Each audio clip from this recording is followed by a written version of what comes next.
Hi everyone, welcome to Achievers Ashram. मैं आपका Ajit sir और मैं आप लोगों के लिए रियल नंबर का लेक्चर नंबर 9 लेकर आया हूँ। उम्मीद करते हैं कि लेक्चर नंबर 8 तक आप लोगों को अच्छे से समझ में आया होगा और यदि कोई प्रॉब्लम भी आता है तो कमेंट जरूर कीजिएगा, ठीक है। मल्टीपल टाइम्स रिवीजन करते रहिए। एक समय ऐसा आएगा कि आप अच्छे हो जाइएगा। तो सर लेक्चर नंबर 9 में क्या पढ़ाने वाले हैं? तो लेक्चर नंबर 9 में बच्चा हम आप लोग को आज प्रूविंग इरैशनैलिटी, जैसे इरैशनैलिटी बोलने का मतलब √2 को प्रूव कीजिए कि इरैशनल नंबर है, √3 को इरैशनल नंबर है, √7 √5 मतलब रूट के अंदर प्राइम नंबर रहेगा बच्चा, उसी को बोलेगा प्रूव करने के लिए, ठीक है। तो उस क्वेश्चन पे उससे पहले हम एक क्वेश्चन पिछले लेक्चर में किए थे, उसमें एक चीज़ गलती लिखाई है तो उसको सुधार लीजिएगा थोड़ा सा आप लोग। इसमें बच्चा यहाँ पे r का वैल्यू हमने 1 ले लिया था, देखिएगा। तो r का वैल्यू 1 ले लिया था, तो इसमें थोड़ा सुधार कर लीजिएगा। इसको आप 7 ले लीजिए, इसको 5 ले लीजिए और इसको 3 ले लीजिए। 7 5 35 को 3 से मल्टीप्लाई कीजिएगा तो 105 आ जाएगा। अब +1 106 क्या होता है? कंपोजिट नंबर होता है, ठीक है। तो थोड़ा सा सुधार कर लीजिएगा क्योंकि यहाँ ध्यान नहीं दिए थे कि ये प्राइम नंबर है। देखिए क्वेश्चन में लिखा है कि प्राइम है, PQR क्या है? प्राइम है, इसीलिए थोड़ा सुधार कर लीजिएगा। तो हम लोग नेक्स्ट लेक्चर की ओर तरफ चलते हैं और इसको तुम अच्छे से समझना क्योंकि 27 में एक क्वेश्चन तो फिक्स है इससे, और भी 3 मार्क्स का क्वेश्चन आएगा। तो बच्चा बोल रहा है क्या चीज़ कि √3 क्या है? प्रूव कीजिए कि √3 इरैशनल नंबर। क्या आपको प्रूव करना है कि √3 क्या है? एक इरैशनल नंबर है। क्या है? इरैशनल नंबर है। तो सबसे पहला स्टेप, इसमें 3 से 4 स्टेप में कहानी ख़त्म कर देना है। हम स्टेप याद भी कराते चलेंगे। सबसे पहला स्टेप आप इसको क्या कीजिएगा बुआ कि पहले तो सॉल्यूशन लिखना होगा आपको। Let √3 be a rational number. आप सबसे पहले मान लीजिए कि √3 क्या है? रैशनल नंबर है, ठीक है। तो सर रैशनल नंबर है तो इसको p/q के फॉर्म में लिखा जा सकता है। हाँ बच्चा, तो इसको p/q के फॉर्म में लिख दीजिए। q ≠ 0। सर q 0 क्यों नहीं होना चाहिए? क्योंकि q 0 हो जाएगा तो क्या हो जाएगा बच्चा? अनडिफाइन हो जाएगा। यहाँ तक एक इम्पॉर्टेंट चीज़ यहाँ रखिएगा कि p एंड q आर को प्राइम। p और q क्या है बच्चा? को प्राइम है। को प्राइम का मतलब क्या होता है? को प्राइम का मतलब क्या होता है? जिसका फैक्टर 1 से ज़्यादा ना हो, जिसका फैक्टर 1 से ज़्यादा ना हो या HCF 1 हो। तो इसको दूसरे वर्ड में ऐसा भी लिखा जा सकता है, P एंड Q क्या है? को प्राइम है, तो P और Q का कॉमन फैक्टर 1 से ज़्यादा नहीं होगा, ठीक है। P एंड Q का कॉमन फैक्टर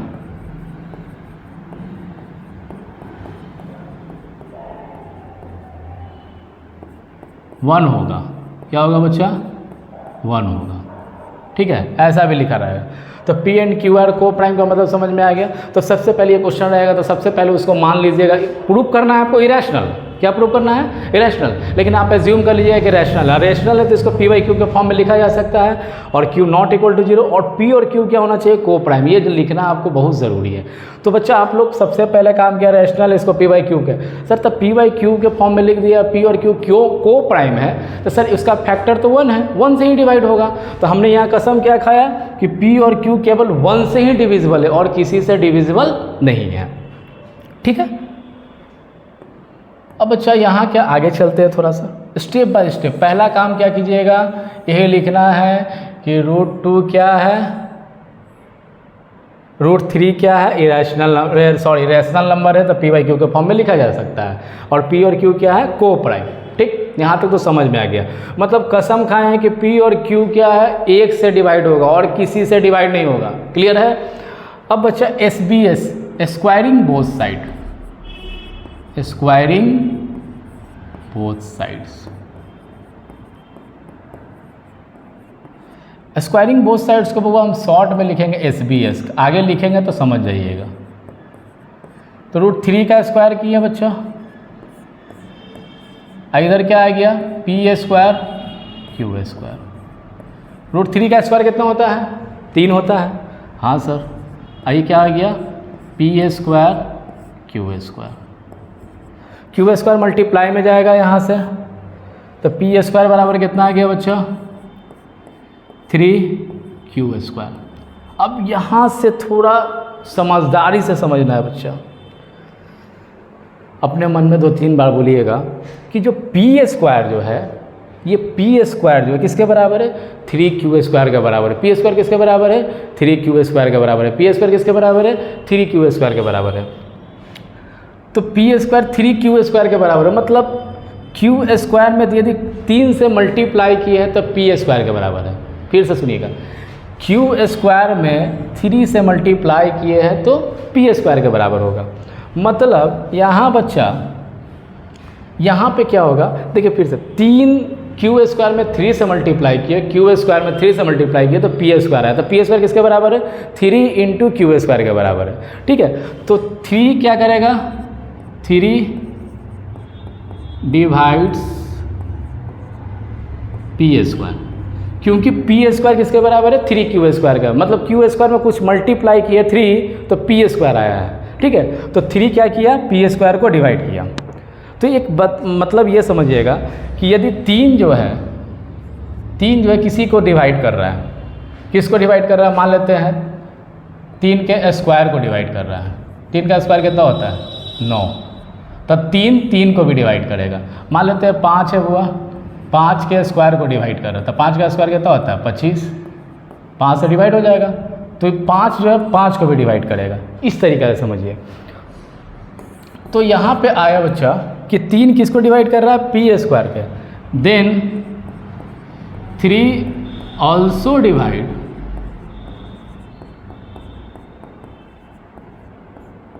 पी। यदि 3 उसके स्क्वायर को डिवाइड कर रहा है तो बिना स्क्वायर वाला को भी डिवाइड करेगा। क्लियर है यहाँ तक? तो वो पहला स्टेप कि सर पी बाई क्यूब का फॉर्म में लिखना था। ठीक है, पी और क्यू क्या आना था, को प्राइम था, मतलब यहाँ पे हमने कसम खाया कि पी और क्यू का कॉमन फैक्टर क्या है 1 है, 1 के अलावा कुछ और नहीं है। ठीक है, इसको फिर फर्दर सॉल्व किए, यहाँ तक पहुँचे। अब वह इसको थोड़ा सा हम अंडरलाइन कर देते हैं, ये काम देगा। अब यहाँ से आप देखिएगा कि क्या था 3 डिवाइड कर रहा है पी को, मतलब क्या हुआ, वो 3 डिवाइड कर रहा है पी को, 3 पी को डिवाइड कर रहा है। 3 जो है पी को 3 डिवाइड कर रहा है, पी को 3 डिवाइड कर रहा है। तो यहाँ पे ऐसा लिखिए आप, थोड़ा सा इस तरह से समझिएगा कि 3 जो है पी को डिवाइड कर रहा है। तो यहाँ पे थोड़ा इसको सोचिएगा तो समझ में आएगा। 3 जो है पी को डिवाइड कर रहा है, मतलब पी में 3 पी को डिवाइड कर रहा है, मतलब पी में 3 में कुछ से मल्टीप्लाई रहा होगा। क्या रहा होगा, यदि 3 किसी से मल्टीप्लाई किया होगा तो पी आया होगा। इसका मतलब यह समझो, यदि 3 किसी से मल्टीप्लाई किया होगा तो क्या आया होगा पी आया होगा। तो ना पी 3 पी को डिवाइड कर रहा है, तो पी का वैल्यू कितना हो गया वो 3c। फिर से समझो 3 ऑल्सो डिवाइड पी का मतलब सर 3 में कुछ मल्टीप्लाई रहा होगा तो ही पी आया होगा, 3 में कुछ मल्टीप्लाई रहा होगा तो ही पी आया होगा। तब ये 3 इसको डिवाइड कर रहा है, मतलब पी का वैल्यू आप 3c ले सकते हैं। अब पुट कीजिएगा वो यहाँ पे पी का वैल्यू यहाँ डालिए, तो पी के जगह पे क्या डाल दीजिए 3c का होल स्क्वायर। अब ये क्या आ गया 3q स्क्वायर। 3c का होल स्क्वायर का मतलब क्या 9c square equal to 3q square. 3 से कट गया वो, तो q स्क्वायर बराबर कितना आ गया 3c स्क्वायर। अब यहाँ से देखिएगा q स्क्वायर बराबर किसके है, 3 में c स्क्वायर से मल्टीप्लाई किया तो q स्क्वायर के बराबर है, 3 में c स्क्वायर से मल्टीप्लाई किया तो q स्क्वायर के बराबर, मतलब q स्क्वायर 3c स्क्वायर के बराबर है। 3c स्क्वायर किसके बराबर है q स्क्वायर का। तो यहाँ से बच्चा तो 3 तो डिवाइड कर रहा है, तो here 3 divides q square, then 3 also divide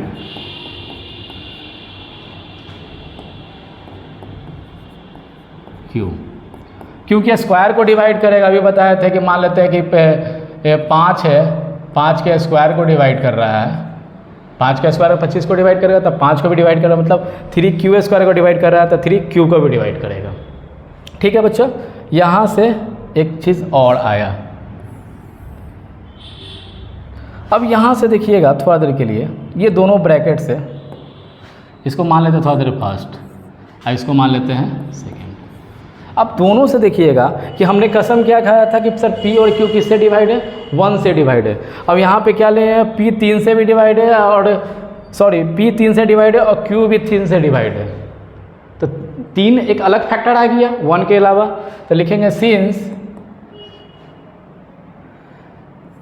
3 is common factor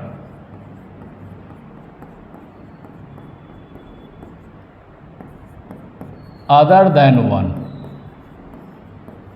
एक से अलग। हमने माना क्या था, एक माना था, हमने कसम खाया था कि एक होगा कॉमन फैक्टर, लेकिन अब क्या आ गया, 3 आ गया दोनों में, तो हम लोग तो गलत हो गए। गलत हो गया कि नहीं, कि हमने कसम यहाँ खाया था कि P और Q 1 से डिवाइड होगा ओनली, और यहाँ सर P और Q 3 से भी डिवाइड हो रहा है, तो कहीं ना कहीं गलत हो गए। तो उसके बाद हम लोग क्या लिखेंगे, therefore our assumption is wrong, जो हम माने थे वो क्या है, गलत है। Hence √3 is an irrational number.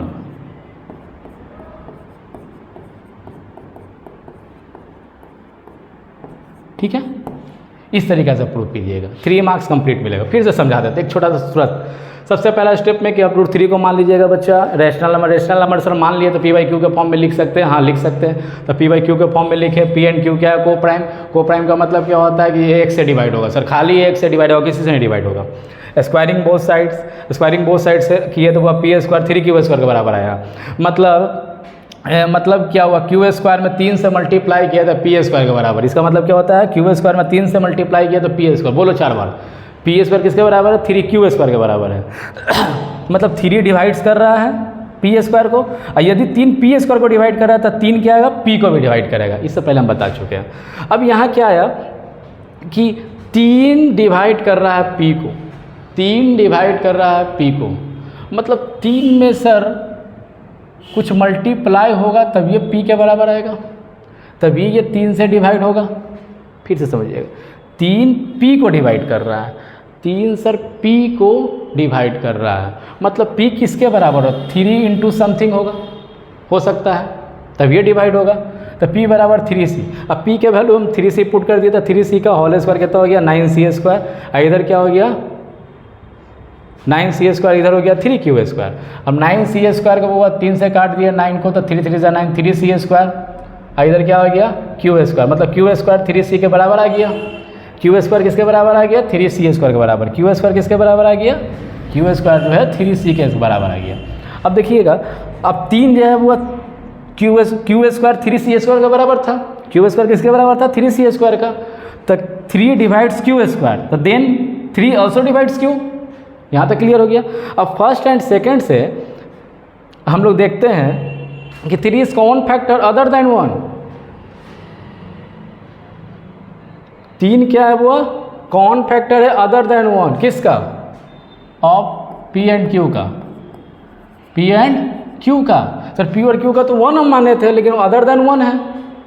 इसका मतलब क्या, आवर एजम्पशन इज रॉन्ग, जो हम माने थे वो क्या है, गलत है sir. Hence √3 is an irrational number. कोई दिक्कत, पहला स्टेप मानिएगा, दूसरा स्टेप में P को डिवाइड कीजिए, तीसरा में Q को, और फिर यहाँ दिखाना है कि हमारा गलत था, हम जो माने थे गलत है, उसके बाद प्रूफ कर दीजिएगा। 3 मार्क्स का क्वेश्चन रहेगा बच्चा। ठीक है, उम्मीद करते हैं कि समझ गए होंगे। इसको अच्छे से स्क्रीनशॉट ले सकते हैं आप लोग।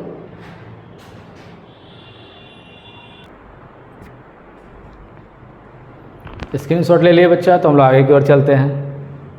देखिएगा, बोल रहा है गिवन है, यहाँ पे गिवन है कि √2 क्या है, एक इरेशनल नंबर है। क्या है, इरेशनल नंबर। तो आपको प्रूव करना है कि 5 + 3 √2 एक इरेशनल नंबर है, ये प्रूव करके दिखाना है। तो बच्चा इससे पहले कुछ समझिएगा, इससे पहले एक छोटा छोटा बात है, थोड़ा समझिएगा। वो जेड क्या होता है, जेड क्या होता है, जेड फॉर इंटीजर। इंटीजर में यदि इंटीजर से मल्टीप्लाई करते हैं तो क्या आएगा, इंटीजर आएगा सर। इंटीजर में से इंटीजर को घटाइएगा तो क्या आएगा, इंटीजरे आएगा। इंटीजर में इंटीजर को जोड़िएगा तो क्या आएगा, इंटीजर आएगा। इंटीजर में इंटीजर से डिवाइड कीजिएगा तो क्या आता है बउआ, रैशनल नंबर। क्या आता है, रैशनल नंबर। ठीक है, इसको आप थोड़ा सा ध्यान रखिएगा क्योंकि ये क्वेश्चन में प्रूव करने में ये यूज़ होगा, थोड़ा आपका आसान होगा समझना। तो वो सबसे पहले इसको क्या मान लेंगे हम लोग, let 5 + 3√2 be a rational number. क्या है बच्चा, rational number. Sir rational number है तो P5 + 3√2 को हम P/Q के फॉर्म में लिख सकते हैं, हाँ लिख सकते हैं। Q नॉट इक्वल टू 0 और P और Q क्या होना चाहिए, P and Q are integers. क्या हुआ, इंटीजर्स।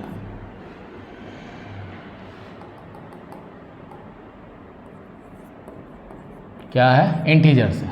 ठीक है, तो बच्चा इस तरह का क्वेश्चन में जब सिंगल रूट वाला क्वेश्चन ना हो, उसमें कुछ ऐड हो, कुछ सब्ट्रैक्ट हो, कुछ मल्टीप्लाई हो, ऐसा क्वेश्चन हो, तो आपका टारगेट क्या होना चाहिए, आपका टारगेट क्या होना चाहिए कि रूट वाला को एक तरफ, अब बिना रूट वाला को एक तरफ कर दीजिए। आपका क्वेश्चन बन गया वहीं पर। सर कैसे, देखिए वो 5 को पहले उधर भेजो तो कितना आया, 3√2 इक्वल टू P/Q -5। ठीक है, अब वो इसको सॉल्व करोगे तो एलसीएम लोगे तो कितना हो जाएगा, P -5Q/Q। ठीक है, अब ये आ गया सर 3√2 किसके बराबर आ गया, P -5Q/Q। 3 को नीचे भेज दीजिए तो √2 इक्वल टू क्या आ गया बाबा, P -5Q/3Q। ये आ गया। हमने क्या बताया, जब भी ऐसा क्वेश्चन मिले, सिंगल रूट वाला क्वेश्चन नहीं मिले, जैसे √2, √3, √5, √7 वाला क्वेश्चन ना मिले, उसमें कुछ ऐड करके रहे, कुछ सब्ट्रैक्ट किया हुआ रहा है, कुछ मल्टीप्लाई रहा है, तो सबसे पहले क्या कीजिएगा कि रूट वाला को अलग कीजिएगा। देखिए हमने √2 को अलग कर दिया इससे, अब बाकी सबको एक तरफ कर दिया। मेन क्वेश्चन का टारगेट यही है इस क्वेश्चन में, रूट वाला को अलग कर देना, बाकी सबको एक तरफ कर दीजिएगा। हम सॉल्व करते करते रूट वाला को अलग कर दिया, बाकी सबको एक तरफ कर दिए। अब मज़े की बात है वो, यहाँ पे देखिएगा, मज़े की बात यह है कि P क्या था वो, सर P क्या है, P क्या है, इंटीजर। Q भी क्या है, इंटीजर। तो सर P इंटीजर है और Q भी इंटीजर है, तब 5 में इंटीजर से मल्टीप्लाई किए तो इंटीजर आएगा। अब P भी इंटीजर है तो इंटीजर माइनस इंटीजर कितना होता है वो, इंटीजरे होगा। अब Q भी इंटीजर, इंटीजर में कुछ से मल्टीप्लाई करेंगे तो इंटीजर होगा। और इंटीजर बाय इंटीजर कितना बताएं हम लोग, रैशनल नंबर होता है। तो सर ये रैशनल नंबर है, यहाँ √2 क्या दिया था, इरैशनल है। √2 क्या है, इरैशनल है। तो इरैशनल कभी रैशनल के बराबर हो सकता है नहीं, तो क्या लिखेंगे बच्चा,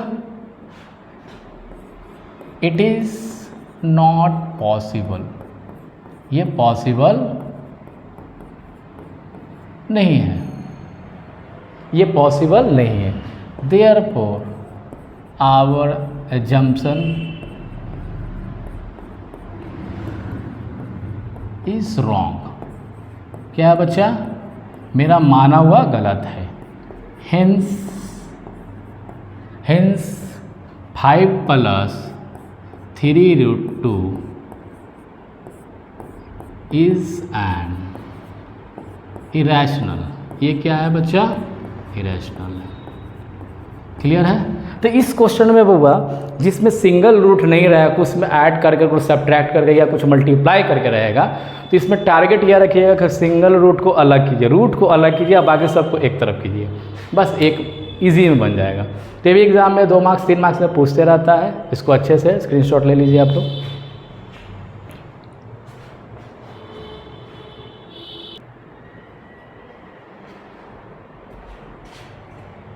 ले लिए होंगे। चलते हैं आगे की ओर। 1 मिनट बच्चा, 1 मिनट 1 मिनट।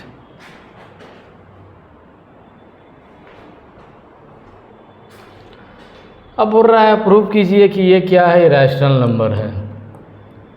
ये इरेशनल नंबर है। सबसे पहला काम हुआ, देख के डरना नहीं है।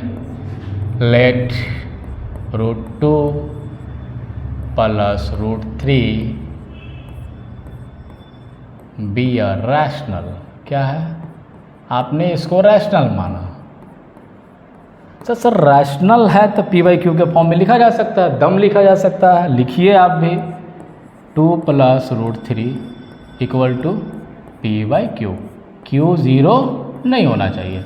और बच्चा p और q क्या होना चाहिए, p and q are integer. क्या है बच्चा, इंटीजर है। क्या है, इंटीजर। इंटीजर तो जानते हैं। तो इस क्वेश्चन में बउआ एक रूट को एक तरफ रखिएगा और दूसरा रूट को दूसरे तरफ भेज दीजिए, जो आपको मन करे। हम इसको भेज रहे हैं, √2 को उधर भेज रहे हैं, तो p/q माइनस √2। ठीक है। अब SBS कर रहे हैं। SBS का मतलब आपको हमने बताया था, स्क्वायरिंग बोथ साइड्स। तो √3 का स्क्वायर p/q माइनस √2 का स्क्वायर। ठीक है, यहाँ तक लिख लिए।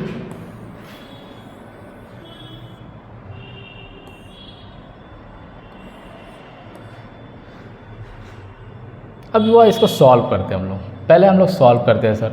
तो √3 का स्क्वायर सर 3, इसको सर कैसे सॉल्व करें, तो a माइनस बी का होल स्क्वायर तो कितना होता है, a स्क्वायर प्लस b इसको √2 का स्क्वायर 2 और माइनस 2ab कीजिएगा तो 2√2 p/q आएगा बच्चा। 2ab कीजिएगा तो क्या आएगा, 2√2 p/q। अब इस क्वेश्चन में भी वही टारगेट रखिए कि रूट वाला को एक तरफ कर दे, बाकी सबको एक तरफ कर दे। तो रूट वाला को इधर ले आते हैं, बाकी सबको इधर लाते हैं बच्चा। तो इसको इधर लाएंगे, LHS में शिफ्ट करेंगे तो प्लस में आ जाएगा 2√2 p/q। और इधर क्या है, p²/q² प्लस 2 तो -3। ठीक है। अब कितना आ गया बच्चा, 2√2 p/q। 2 में से 3 गया तो कितना बचेगा, -1 बचेगा। तो p²/q² -1। ठीक है। अब इसका एलसीएम ले लीजिए बच्चा, तो p² माइनस q²/q²। अब वो 2 को नीचे भेज दीजिए। आप क्या कीजिए, 2 को नीचे भेज दीजिए। कितना हो जाएगा, √2 equal to √2 into p/q equal to p² minus q²/2q²। ठीक है, ये हो गया। अब q क्रॉस मल्टीप्लिकेशन होगा, क्रॉस मल्टीप्लिकेशन होगा तो q कहाँ जाएगा, ये इधर आएगा, p इधर जाएगा। तो √2 बराबर कितना आ गया बच्चा, q into p² minus q²। अब बाई 2q²p। थोड़ा गौर से देखिए, यहाँ तक तो आ गया सर। रूट को एक तरफ कर दिया, बाकी सब एक तरफ है। हाँ बच्चा, रूट को एक तरफ, बाकी एक तरफ। अब थोड़ा छोटा छोटा बात करेंगे बच्चा। p क्या है, इंटीजर था, इंटीजर का स्क्वायर इंटीजर। उसमें से इंटीजर में से इंटीजर को घटाइए। इंटीजर में से क्या घटाना है, यहाँ से p सर इंटीजर था, इंटीजर का स्क्वायर इंटीजर। q भी इंटीजर था, इंटीजर का स्क्वायर इंटीजर। इंटीजर में से इंटीजर घटेगा तो क्या आएगा, इंटीजर आएगा। और यहाँ पे देखिए गौर से, इंटीजर, ये तो इंटीजर है, इंटीजर में इंटीजर से मल्टीप्लाई करेंगे तो क्या आएगा, वो इंटीजर ही आएगा। अब बाई q भी इंटीजर, इंटीजर का स्क्वायर इंटीजर, अब p भी इंटीजर, मल्टीप्लाई करेंगे इंटीजर और 2 से मल्टीप्लाई करेंगे तो इंटीजर ही आएगा। मतलब ये इंटीजर, इंटीजर बाय इंटीजर क्या होता है बुआ, रैशनल नंबर। क्या होता है, रैशनल नंबर। तो आइए क्या है बच्चा, हम लोग जानते हैं कि √2 क्या है, ये रैशनल नंबर है, पहले भी दिया हुआ था क्वेश्चन। मतलब it is not possible, it is not possible, ये पॉसिबल है नहीं है। अब पॉसिबल क्योंकि रैशनल के बराबर थोड़ी होगा, नहीं होगा, ये पॉसिबल नहीं है। Therefore, our assumption is wrong.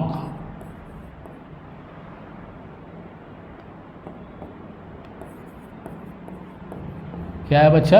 Wrong है. Hence, √2 plus √3 is an irrational.